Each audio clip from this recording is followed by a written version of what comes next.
Jenius Medis. Sebelum lanjut, bagi yang belum subscribe Cafe Novel, silahkan subscribe dan aktifkan lonceng notifikasi supaya tidak ketinggalan update terbaru dari kami. Jangan lupa juga tinggalkan like, komen dan share video ke medsos yang sahabat punya. Oke lanjut. Bab 426-430. Keesokan harinya, Jericho Lee melatih Sun Qiang dan yang lainnya seperti biasa. Selama waktu istirahat, dia menelepon Do Swight dan meminta Do Swight datang ke rumah sakit Rende untuk mengonfirmasi perusahaan baru. Begitu dia menerima telepon Jericho Lee, Do Swight tidak berani diremehkan sama sekali. Dia dengan cepat menghentikan apa yang dia lakukan dan bergegas. Tuan Lee. Panggil aku dengan namaku. Itu terlalu mencolok. Jericho Lee mengerutkan kening. Sebagai seorang pemuda berusia 20-an, dia dipanggil kamu dan dipanggil tua. Lee, aku sebaiknya memanggilnya Lee Sao. Do Swight tidak berani memanggilnya dengan nama depannya. Bagaimana kabar perusahaan? Semuanya sudah siap. Tinggal menunggu upacara pembukaannya, kita bisa resmi berbisnis. Do Swight menjawab dengan hormat. Jericho Lee mengangguk puas, bagus sekali. Nama perusahaannya adalah perusahaan Rende. Pada upacara pembukaan, saya ingin membuat gebrakan besar dan memulai nama perusahaan secara langsung. Dijamin selesai. Meskipun perusahaan asli Do Swight telah hancur, kontaknya masih ada, dan berdasarkan reputasinya sebagai DE, semua orang di kota Lusu akan memberinya wajah kurus. Membangun momentum bagi perusahaan baru sangatlah mudah. Pil Huayu 5 elemen bersifat rahasia. Saya telah memberitahu Anda sebelumnya bahwa saya sedang melatih sekelompok orang untuk memberikan keamanan bagi perusahaan di masa depan. Apakah itu Tuan Sun? Ya. Mereka terkenal di jalan, dan kekuatan mereka lebih baik daripada pengawal biasa. Tentu saja, orang-orang yang dilatih dengan metode pelatihan saya akan jauh lebih baik daripada yang disediakan oleh perusahaan pengawal. Setelah masalah keamanan perusahaan, yakinlah. Jericho Lee sangat percaya pada Sun Qiang dan yang lainnya. Beraninya aku keberatan dengan perkataan Lee Sao. Do Swight tersenyum. Lalu dia memikirkan hal lain. Dia mengerutkan kening dan berkata dengan suara yang dalam, Lee Sao, ada sesuatu yang ingin kukatakan padamu. Ada apa? Dia berkata. Tadi malam, saya menerima pesan bahwa Chang Sanshi akan mengadakan kontes seni bela diri dan mengundang Yu Jie dan saya. Siapa mereka? Ini adalah pertama kalinya Jericho Lee mendengarnya dari dua orang ini. Do Swight menjelaskan, Chang Sanshi dan Yu Jie hampir sama terkenalnya dengan saya di Lusu, tetapi mereka sedikit lebih rendah dari saya dalam hal reputasi dan status. Karena penahanan keduanya, struktur bawah tanah Lusu pada dasarnya tetap stabil. Oh, itulah maksud lawanmu, kan? Alis pedang Jericho Lee terangkat. Lee Sao, lihat. Haruskah aku bergabung atau tidak? Apakah kamu punya kekhawatiran? Do Swight tidak menyangkalnya. Dia mengangguk, karena musuhku, dia menghancurkan perusahaanku. Meskipun aku mengatur ulang perusahaan akhir-akhir ini, tidak mungkin untuk pulih seperti semula dalam waktu singkat. Aku terluka parah. Mereka tidak akan melewatkan kesempatan bagus untuk mengambil keuntungan. Kesempatan. Jika Lee Sao tidak memberiku lamaran yang bagus dan menghalangi mereka atas nama Tuan Lee, aku khawatir mereka akan memakanku dan mencabik-cabikku. Menurutku, itu mungkin jebakan bagi Chang Sanshi yang tiba-tiba mengadakan kontes bela diri karena dia tidak mau minum sama sekali. Sementara itu, dia curiga dan berhati-hati dalam setiap gerakan. Dia sama sekali tidak percaya bahwa tidak ada tujuan lain bagi Chang Sanshi untuk mengadakan kontes. Dia curiga Chang Sanshi telah memasang jebakan untuk hidupnya. Kekhawatiranmu benar, Jericho Lee mengangguk. Tidak mengherankan jika Do Swight takut dengan tali sumur selama 10 tahun setelah digigit ular. Tapi seperti kata pepatah, menghindari senjata itu mudah, tapi menghindari panah yang tersembunyi itu sulit. Kamu harus waspada lagi. Jika dia benar-benar ingin menghitung nyawamu, bisakah kamu menghindarinya kali ini dan lain kali? Aku tidak takut dia menghitungmu. Aku paling takut dia mempermainkan Yin. Tidak mungkin untuk mencegahnya. Do Swight tertegun dan segera menghela nafas tak berdaya, Lee Sao benar. Jika dia bermain curang, aku tidak bisa hindari itu. Dia telah bertarung cukup lama dengan Chang Sanshi dan Yu Jie. Dia mengetahui maksud mereka dengan sangat baik. Tak satu pun dari mereka adalah tipe orang yang terbuka dan terbuka. Kecuali dia hidup mengasingkan diri di pegunungan dan hutan, dia tidak bisa lepas dari perhitungan mereka. Karena kamu tidak bisa menyembunyikannya, tidak perlu menyembunyikannya, kata Jericho Lee. Do Swight mengangguk, apakah Lee Sao bermaksud untuk berpartisipasi? Mulut Jericho Lee melengkung dengan sentuhan yang menyenangkan. Aku penasaran. Pernahkah Anda mengadakan kegiatan serupa sebelumnya? Coba saya lihat. Sepertinya ada, tapi semuanya anak-anak. Mereka bermain sangat sedikit dan mengolok-olok satu sama lain. Kali ini berbeda. Chang Sanshi mencontohkan, seluruh peserta harus mengambil hak untuk mengembangkan daerah pegunungan di sebelah barat Danau Jinghu. Daerah pegunungan Jinghu. Jericho Lee selanjutnya, bicarakan tentang situasi spesifiknya. Di dekat Jinghu ada sebuah gunung yang merupakan kawasan wisata dengan nilai pengembangan yang tinggi. Dulu, Chang Sanshi, Yu Jie dan saya masing-masing mengambil bagian dari pembangunan. Karena beberapa alasan, kami belum mulai mempercepat. Belum selesai. Saya tidak menyangka Chang Sanshi memiliki gagasan tentang daerah pegunungan itu kali ini. Dou Suai sedikit kesal. Jinghu adalah tempat pemandangan dan cagar alam yang terkenal. Daerah sekitarnya cukup kaya, dan terdapat banyak rumah mewah. Awalnya, Dou Suai mengambil sebidang gunung dan berencana mengembangkannya dengan baik untuk membantu perusahaan ke tingkat yang lebih tinggi. Dia tidak tahu bahwa karena masalah perusahaan di tengah jalan, pembangunannya tertunda, dan kebetulan Chang Sanshi sedang fokus pada sebidang tanah itu. Perasaan dirindukan membuatnya sangat marah. Begitu. Artinya, kalian bertiga masing-masing menempati sebidang tanah. Berapa luas tanahnya? Jericho Lee bertanya lagi. Luasnya sekitar 6.000 meter persegi. Awalnya semua dari lelang. Tanah di dekat Jinghu sangat berharga. Bahkan jika sebidang tanah dikembangkan menjadi villa mewah, keuntungannya sangat besar. Jawab Dou Suai. Tentu saja Jinghu adalah kawasan wisata. Terlalu boros untuk dikembangkan menjadi villa. Lebih cocok dikembangkan menjadi hotel dan fasilitas pendukungnya di kawasan wisata. Hal ini juga dapat menghasilkan lebih banyak keuntungan. Kedengarannya menguntungkan. Apakah kamu punya kekhawatiran?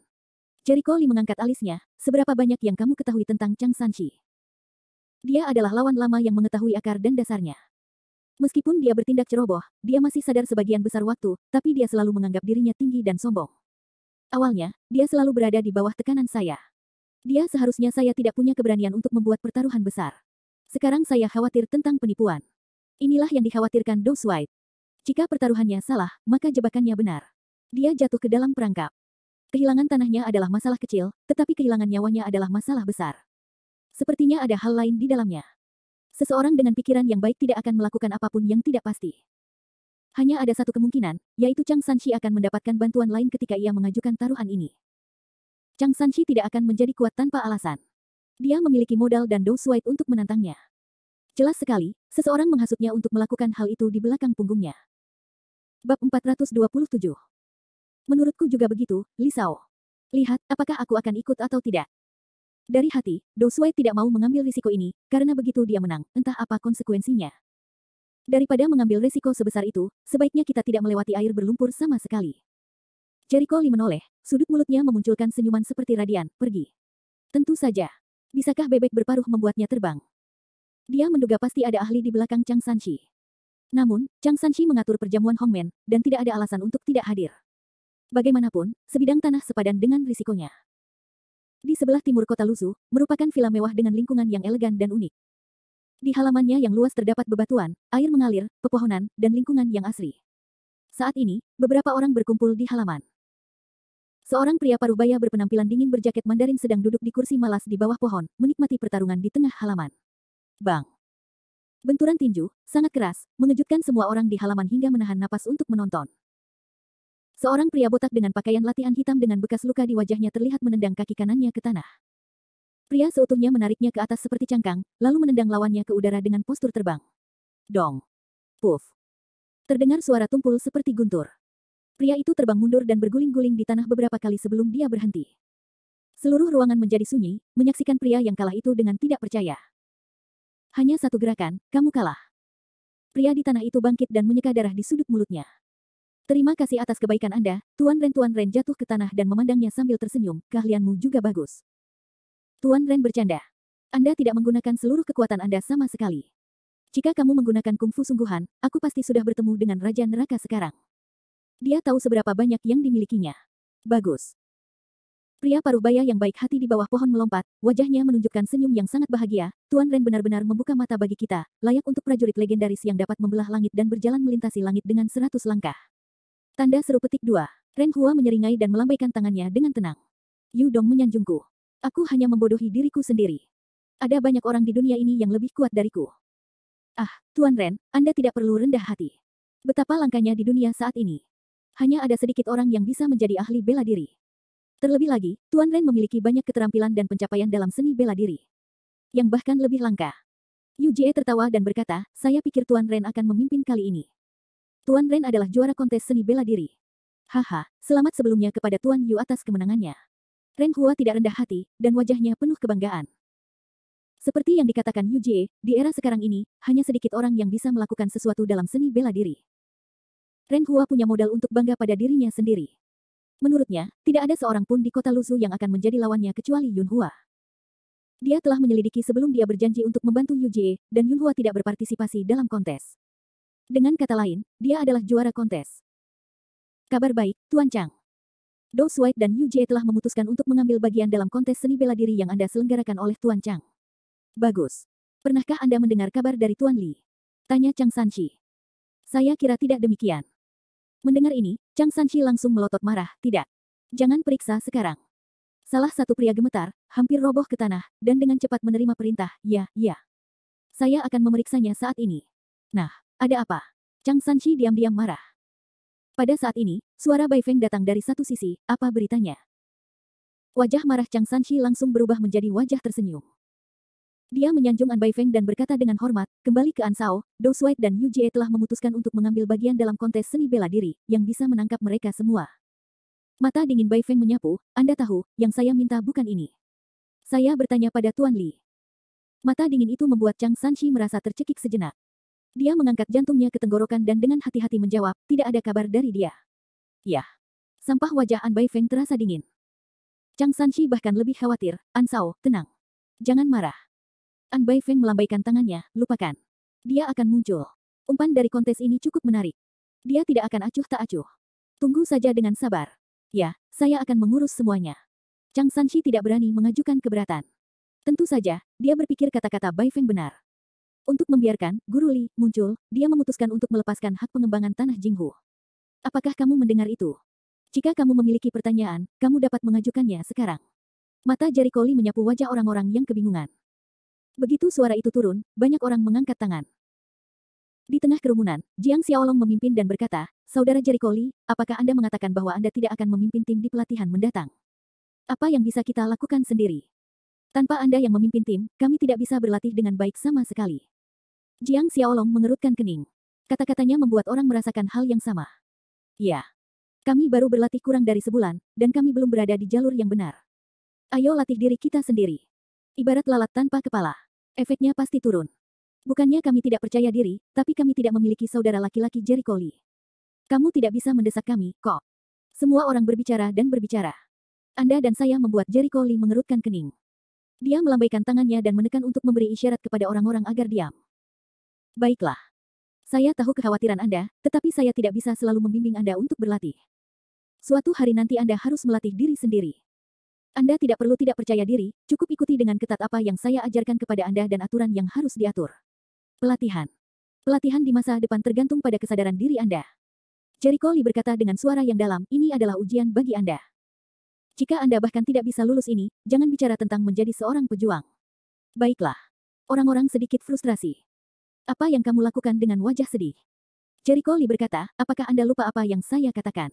Seni bela diri adalah latihan yang sepi. Semuanya tergantung pada kesadaran diri dan ketekunan. Saya telah membimbing Anda melewati pintu. Itu tergantung pada bakat dan kecerdasan Anda jika Anda dapat mencapai sesuatu. Anda tidak bisa mengandalkan saya sepanjang hidup Anda. Jika Anda tidak bisa mandiri, siapa yang akan bertanggung jawab atas pekerjaan keamanan perusahaan Rende di masa depan? Bab 428. Selama periode ini, Jericho Li memimpin pelatihan, dan hasilnya sangat luar biasa. Sun Qiang dan lainnya saat ini sangat berbeda dari sebelumnya. Temperamen mereka juga mengalami perubahan yang luar biasa. Yang paling penting adalah kekuatan mereka telah meningkat pesat. Dulu, Sun Qiang sulit menghadapi orang-orang seperti kepala botak laut, tapi sekarang dia bisa menggantung kepala laut botak dengan satu tangan.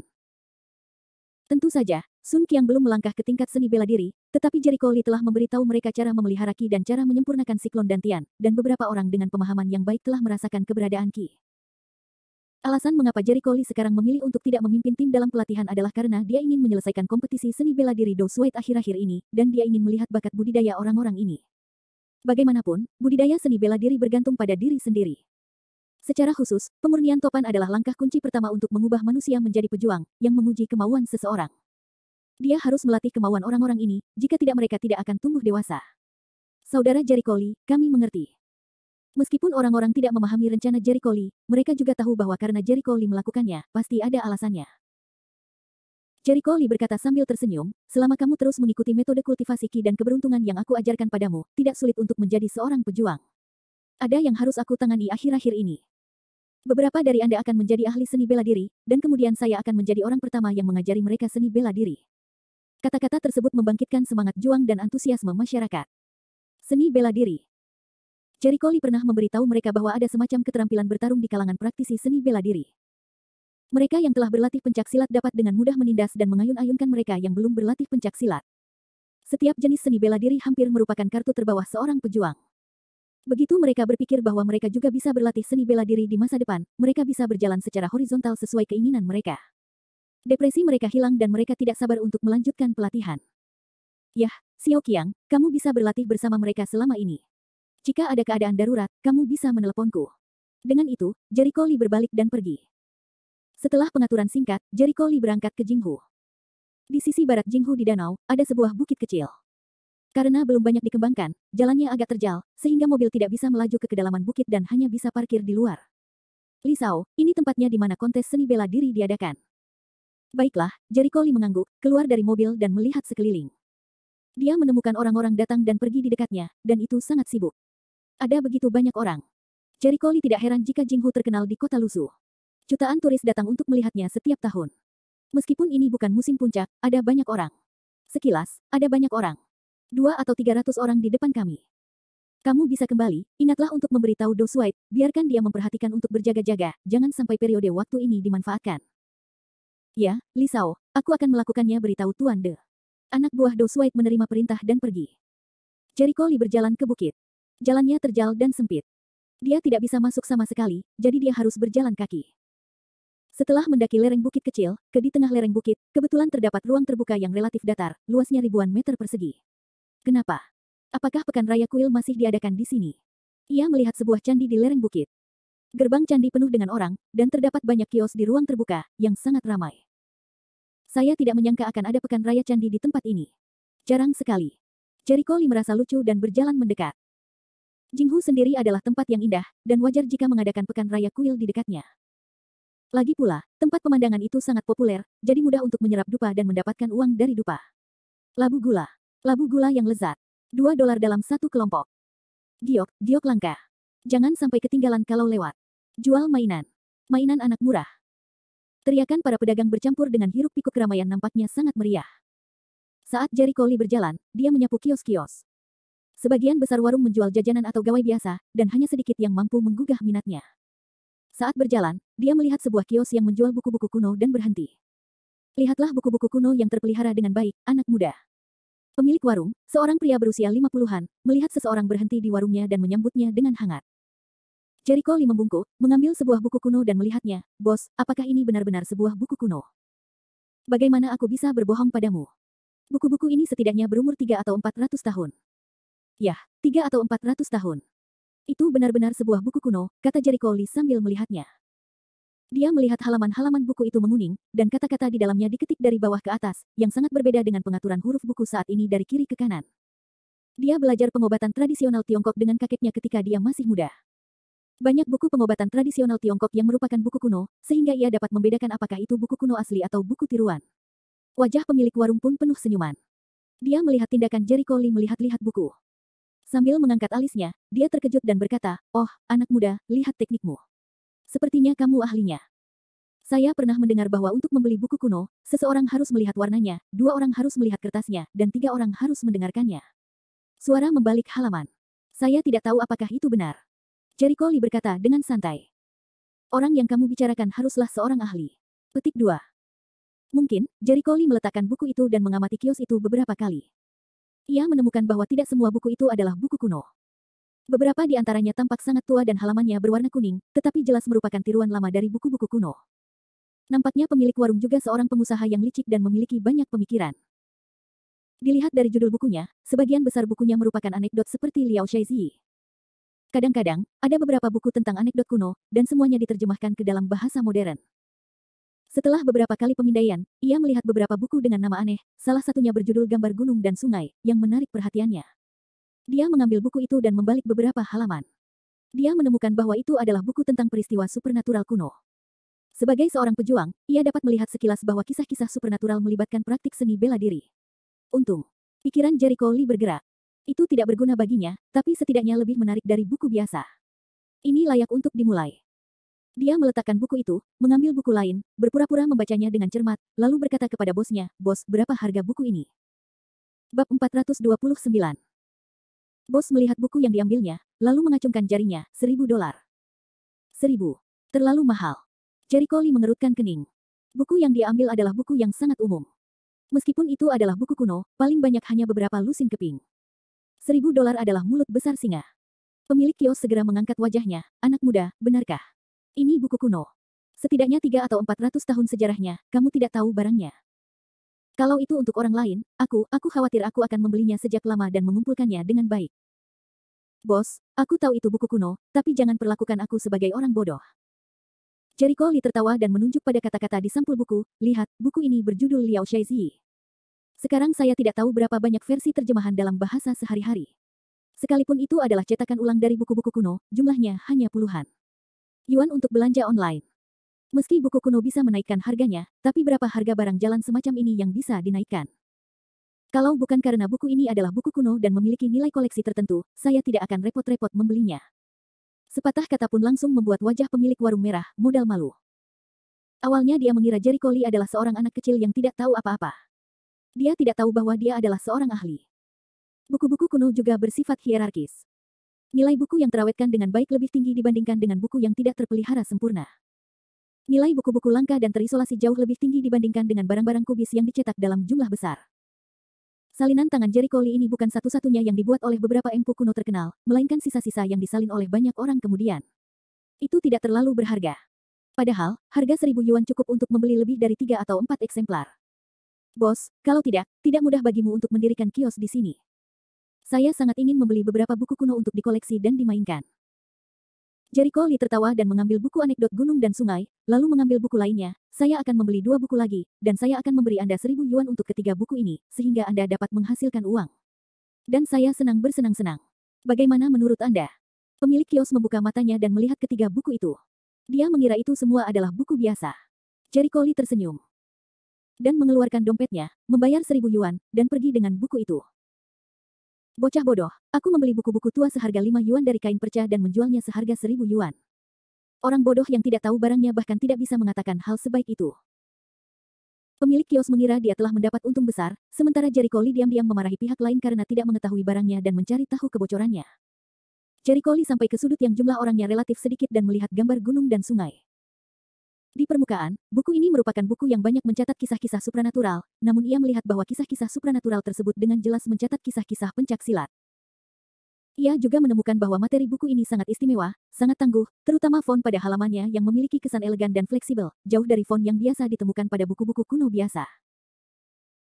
Cobalah menggunakan ki asli, Jericho Lee membaca, diam-diam memasukkan ki asli ke dalam buku, dan segera dia terkejut menemukan bahwa karakter dalam buku kuno tampaknya hidup kembali, memancarkan semacam cahaya cemerlang. Ini kertas Xuanling. Mata Jericho Lee meledak dengan semangat yang tajam, dan hatinya sangat gembira. Yang disebut kertas Xuanling terbuat dari tumbuhan yang kaya akan aura langit dan bumi. Kertas jenis ini akan mempertahankan aura dan dapat membawa ki asli. Itu adalah harta yang sangat berharga. Ketika Jericho Lee menemukan buku anekdot tentang gunung dan sungai ini sebelumnya, dia hanya merasa cerita yang tercatat di atas tidak biasa. Belakangan, ia menemukan bahwa fontnya sangat berbeda dengan buku-buku kuno lainnya. Dia tidak menyangka itu adalah kertas Xuanling. Menurut ingatan para suci medis, kertas Xuanling digunakan oleh seniman bela diri untuk merekam seni bela diri yang kuat atau karya klasik penting di zaman kuno, yang sangat langka. Dengan kata lain, saya khawatir cerita yang terekam dalam gambar gunung dan sungai itu luar biasa. Jericho Lee mendesak Zenki dan menuangkannya ke dalam 2 buku lainnya. Dia menemukan bahwa buku itu tidak mendapat tanggapan sama sekali. Dia merasa sedih. Sepertinya saya terlalu banyak berpikir. Saya pikir kedua buku ini mungkin terbuat dari kertas Xuanling. Sesaat kemudian, dia tertawa lagi, aku serakah sekali. Mustahil bertemu dengan buku kuno kertas Xuanling. Betapapun serakahnya kamu, hatimu tidak akan mampu menelan gajah. Saat aku kembali, aku harus mempelajari buku ini dengan cermat. Setelah mengumpulkan buku-buku di dekat tubuhnya, dia memikirkan deskripsinya lagi.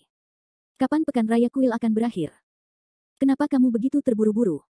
Kompetisi akan segera dimulai. Saya dengar ada banyak kelas berat yang keluar kali ini. Pasti luar biasa. Kontes akan dimulai besok. Apa yang terburu-buru? Jangan menunggu pekan raya kuil bubar. Apakah menurut Anda kompetisi bisa diadakan dengan banyak orang? Oh, ini baru akan dimulai besok. Aku sangat bersemangat. Hentikan. Menurutku kamu akan menggunakan kompetisi ini untuk menghasilkan banyak uang, kan? Katakan, siapa yang kamu sukai? Aku bahkan belum memulainya. Kali ini, 3 orang besar di kota Lusu semuanya membawa orang untuk berpartisipasi. Mereka harus menjadi ahli. Terlalu terburu-buru untuk bertaruh sekarang. Jika Anda melewatkannya, Anda akan kehilangannya. Lihat dirimu. Bukankah itu rasa takut kehilangan? Apa bagusnya itu? Apakah kamu tidak takut kalah? Begitu banyak satu sama lain, saya khawatir akan ada banyak orang saat pasar dibuka besok pagi. Sepertinya kompetisi ini terlalu mencolok. Itu tidak benar.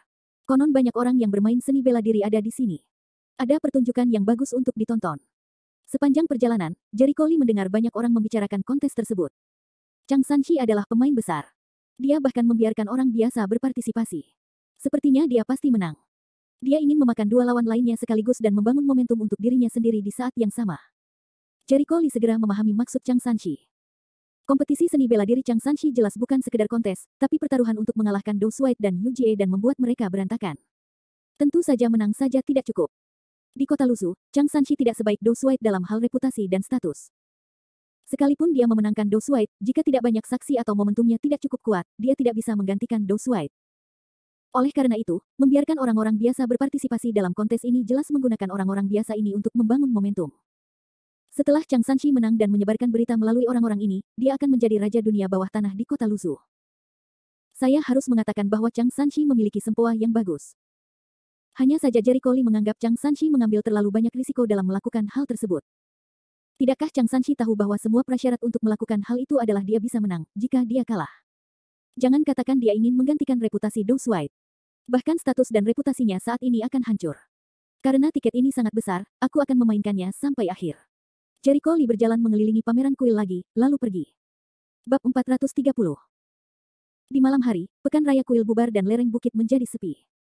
Beberapa orang segera mulai mendekorasi di ruang terbuka.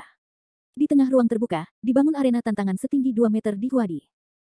Di sekitar arena tantangan, terdapat lingkaran demi lingkaran tempat duduk, semuanya diangkat dari bawah bukit.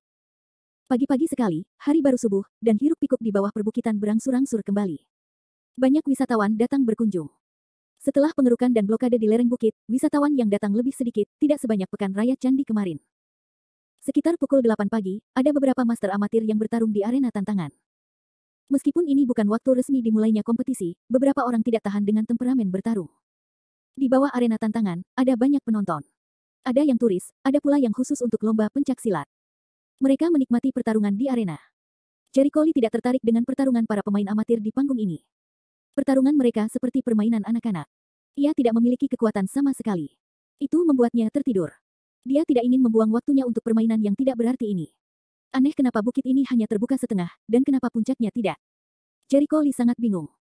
Setelah memikirkannya, dia melewati kerumunan, meninggalkan ruang terbuka di tengah gunung dan langsung naik ke puncak gunung. Kecepatannya sangat cepat, dan kakinya tajam. Saat dia berjalan, dia mengamati jejak di bawah kakinya. Ada jejak orang yang berjalan di tanah. Jejak kaki itu sangat dangkal, tetapi sangat baru. Seharusnya seseorang yang baru saja lewat, dan kecepatan pihak lain sangat cepat. Itu pasti seorang pejuang. Orang mendaki gunung seperti ini, kekuatan kakinya akan besar, sehingga jejak kakinya akan sangat dalam. Jejak kaki yang dilihat Jericho Lee sangat dangkal, yang membuktikan bahwa kekuatan orang yang menginjaknya tidak terlalu kuat. Hanya ada dua kemungkinan. Entah orang tersebut sangat ringan, atau orang lain adalah seorang pejuang dengan kekuatan yang kuat. Yang harus dia lakukan hanyalah memiliki titik fokus untuk melewatinya dengan cepat. Bagaimanapun, kemungkinan yang kedua lebih mungkin terjadi. Bang! Saat dipikir-pikir, terdengar suara dari hutan di puncak gunung. Jericho Lee tertegun dan mengerutkan kening. Ini seperti suara perkelahian. Menurutku itu benar. Memikirkan hal ini, Ki aslinya berbalik, dan langkahnya seringan terbang. Dia bergegas ke puncak gunung. Setelah mendaki sekitar 200 meter, Jericho Lee melihat sebuah ruang terbuka datar di puncak gunung. Ruang terbukanya tidak besar dan sudutnya miring.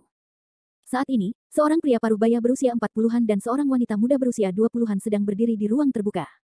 Wanita itu anggun dan anggun. Dia sedang menatap pria parubaya dengan sepasang mata yang indah.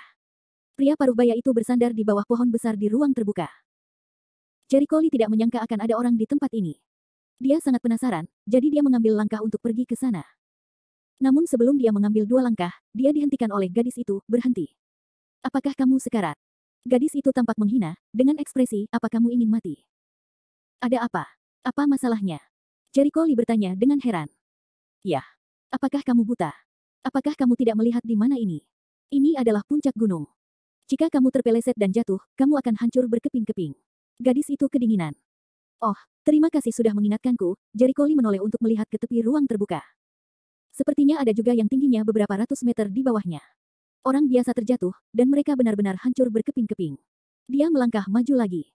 Gadis itu mengerutkan kening dan berkata, sudah kubilang jangan berjalan-jalan, tapi kamu tidak mendengarkan peringatannya. Wah, apakah kamu gila? Gadis kecil, kamu tidak terlihat setua aku, bukan? Usia tua, jangan mengandalkan yang tua untuk menjual yang lama, Jericho Lee merasa lucu. Kamu bergantung pada usia tuamu. Saya khawatir Anda akan mati. Gadis itu mendengus dan memeluknya dengan kedua tangannya. Kemudian dia sangat tertekan. Sungguh, aku membuang-buang air liur dengan orang idiot sepertimu. Saya akan mengatakannya lagi. Hati-hati. Jika Anda jatuh, tidak ada yang bisa menyelamatkan Anda.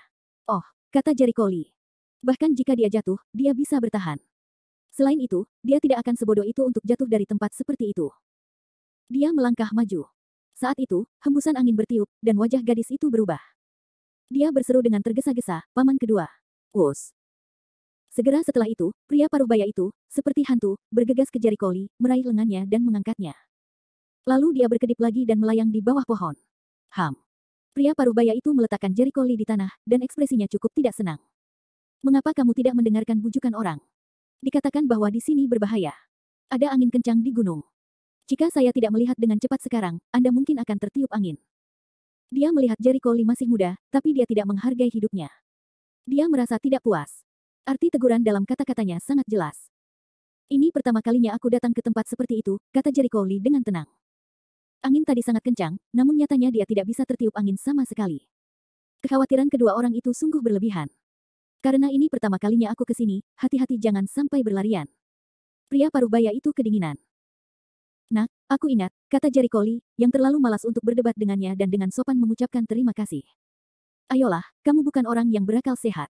Turunlah gunung bersama kami. Meski gunungnya kecil, di sana kadang-kadang ada beberapa ular berbisa. Jika Anda bertemu mereka, itu akan sangat merepotkan. Pria parubaya itu melambaikan tangannya dan mengiring sang Buddha ke barat. Dia tidak ingin melihat Jericho Lee kehilangan nyawanya tanpa alasan. Jericho Lee mengucapkan terima kasih, tapi dia tidak menolak. Dia melihat ke puncak gunung dan menemukan tidak ada apapun yang bisa dilihat, kecuali beberapa pohon. Beberapa orang turun gunung. Gadis itu memandang pria parubaya itu sambil tersenyum. Paman kedua, kecepatanmu semakin cepat. Saya tidak melihat kecepatan yang meledak pada saat itu. Haha, tidak apa-apa. Kamu bisa berlatih lebih banyak. Pria parubaya itu sangat rendah hati. Paman kedua, aku bercanda. Butuh setidaknya 5 tahun untuk membuat kemajuan. Paman kedua, kamu butuh 10 tahun untuk mencapai kecepatan seperti itu. Aku jauh dari itu. Gadis itu menggelengkan kepalanya. Linger, kamu rendah hati. Meskipun sulit untuk mempraktikkan langkah Feng Yun dalam keluarga kita, tidak sulit bagi orang-orang berbakat untuk mencapai hasil. Kuncinya adalah pengertian. Feng Linger mengangguk, menoleh ke belakang dan melihat Jericho Lee, yang tidak mengucapkan sepatah kata pun dan melihat ke kiri dan ke kanan. Dia menepuk pundaknya dan berkata dengan suara yang sangat keras, wah, paman kedua saya sangat kuat, bukan? Jericho Lee menoleh dan menatap pria parubaya itu. Dia tidak bisa menyangkalnya dan menggelengkan kepalanya. Sebelumnya, kecepatan ledakan tiba-tiba pria parubaya itu luar biasa di mata orang biasa, tapi itu biasa di matanya. Dia menyadari bahwa itu adalah jenis seni bela diri yang istimewa.